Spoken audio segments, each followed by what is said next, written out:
I suppose the fact that these things end up in my inbox is a sort of compliment. But as the writer pointed out, I will not be too proud of this at all. I still have a lot of Iranian mannerisms in me due to my exposure to the running crowd, and still have a soft spot for the people. But what I saw now, after just doing some superficial digging, is really as religion really is. Let's see what the Iranians have come to this time now. Does anyone remember a few years ago they added a missile to Photoshop because we were listening? Well, earlier this month, and I've shown in previous videos that Muslims have not really contributed anything constructive towards mankind in the last, 500,000 years. But what about destructive contributions? Well, here it seems to be more creative and embark on huge projects trying to find tools with which they can destroy objects and humans efficiently, such as this fighter plane, which of course is intended only as a deterrent against weapons used in the Iraq War, which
doesn't tell you anything. You get absolutely nothing.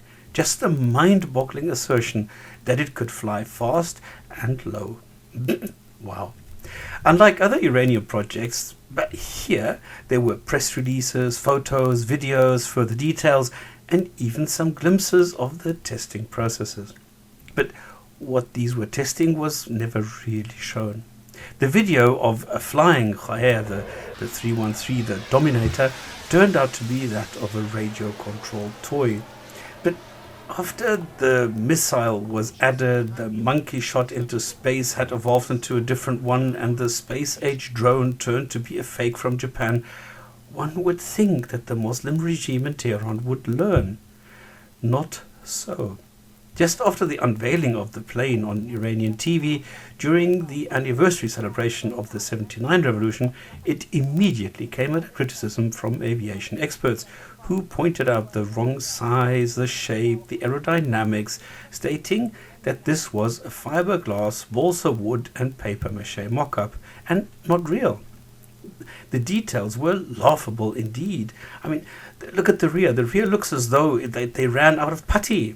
There is no nozzle. I mean, if you put an afterburner onto this, the whole thing's just going to go up in smoke.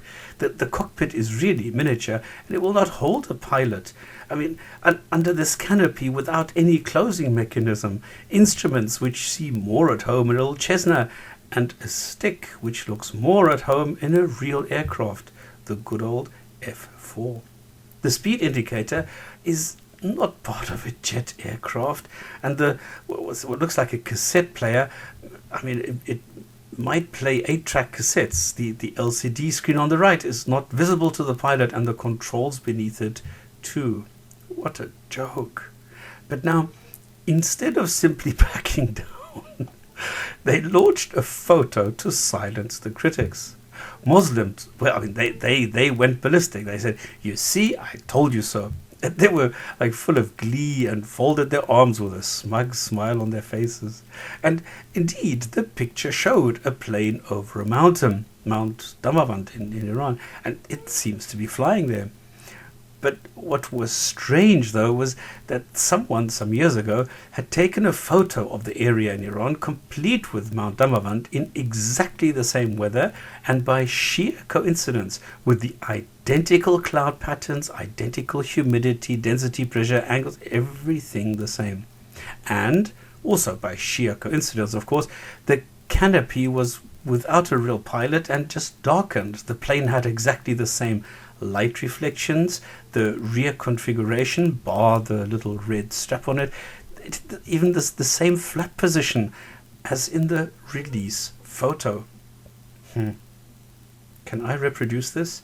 Well, it's actually just an easy 4-step process. You open up Photoshop, you load the mountain, select an area, crop it, and overexpose.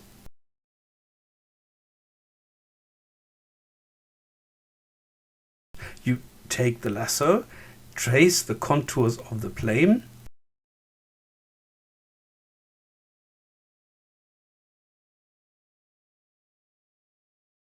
copy it, go back to the mountain picture, paste into the mountain, and adjust the size.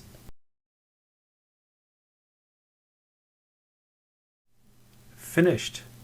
Oh, there is a step 5, which is hope no one notices. In this case, they did. Oh, it's such a shame and so stupid. Are they ever going to learn? I mean, they're never going to learn. No, this is not a question. They are never going to learn. Well, and then, just as a matter of interest, I found out where they got the idea from. They probably saw this at this parade, and they saw this plane and said, hey, we can do that. We just make it a little bit bigger, and then the pilot will not look that stupid, and then we have ourselves a plane. And then later, when we're finished, I suppose this is the only thing that you could use it for. And I mean, this is what is called low flying, isn't it? Oh, and then why would they call it the 313?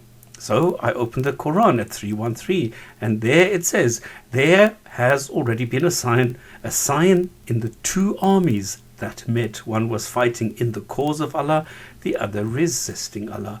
So we know exactly what prompted them to use this name. Then I went and opened 313, not 313, but 313.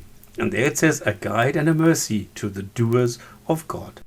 So here we see that the name 313 has a significance when fighting in the cause of Allah. Thank you for your time.